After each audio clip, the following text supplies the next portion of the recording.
Play.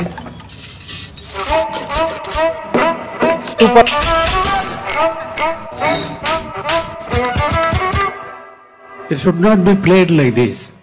ನನ್ನ ಹೆಸರು ರಾಜು ಅಂತೇಳಿ. ನಮ್ದು ಸೌತ್ಕೇಂದ್ರ ಕುಂದಾಪುರದ ಹತ್ರ ಬೇಳೂರು ಅಂತೇಳಿ. ಮಗಿಬೆಟ್ಟು. ಮುಂಚೆ ಹೋಟ್ಲ್ ಕೆಲಸ ಮಾಡ್ಕೊಂಡಿದ್ದೀವಿ. ಬಸ್ ಸ್ಟ್ಯಾಂಡಲ್ಲಿ ಇಡ್ಲಿ ಗಾಡಿ ಮಾಡ್ಕೊಂಡಿದ್ದೀವಿ.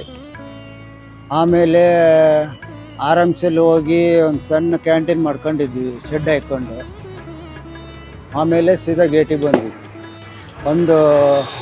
ಇಲ್ಲಿ ಗೇಟಿಗೆ ಬಂದು 20 ವರ್ಷ ಆಯ್ತು. ಇಲ್ಲಿ egg rice, omelette, egg bhurji, egg masala. ಬೆಳಿಗ್ಗೆ ಎದ್ದು ಹೋಟ್ಲು ಕೆಲ್ಸಕ್ಕೆ ಹೋಗ್ತೀವಿ. ತುಂಬಾ ಎಗ್ ಮಸಾಲ ಇಷ್ಟಪಡ್ತಾರೆ. ಎಗ್ ರೈಸ್, ಎಗ್ ಮಸಾಲ, ಕಾಳಾಕಿ ಮಾಡೋ ಎಗ್ ಮಸಾಲ. ನಮಗೆ ಟೇಸ್ಟಿಂಗ್ ಪೌಡ್ರ್ ಗೊತ್ತೇ ಇಲ್ಲ ಸರ್, ಹಾಕೋದೇ ಇಲ್ಲ. ಆಮೇಲೆ ಕೆಲವರು ಬಂದು ಕೇಳ್ತಾರೆ, ಟೇಸ್ಟಿಂಗ್ ಪೌಡ್ರ್ ಹಾಕ್ತೀರಾ ನೀವು ಅಂತ ಕೇಳ್ತಾರೆ. ನೀವು ತಗೊಬಂದು ಕೊಟ್ರೆ ಹಾಕ್ತೀವಿ ಅಂತ. ಹಿಂಗೆ ನಮ್ಮ ಗಂಡ ಹೆಂಡತಿ ಜೀವನ ಹಿಂಗೆ ನಡೆಸ್ತಾ ಇದ್ವಿ. ಮಕ್ಳಿಗೆ ಸಾಕೊಂಡು, ಮಕ್ಳಿಗೆ ಮದುವೆ ಮಾಡಿ. ನೆನಪಿಲ್ಲ ಸರ್, ನಮ್ಮ ಜಾತಕನೇ ನಮ್ಗೆ ನೆನಪಿಲ್ಲ. ಅದರಲ್ಲಿ ಎಲ್ಲಿ ನೆನಪಿರುತ್ತೆ? ಬೇರೆ ಮಾತಾಡೋಕೆ ಸ್ವಲ್ಪ ಲೋನ್ ಕೊಡಿಸಿ. ಲೋನ್ ಸಾಲ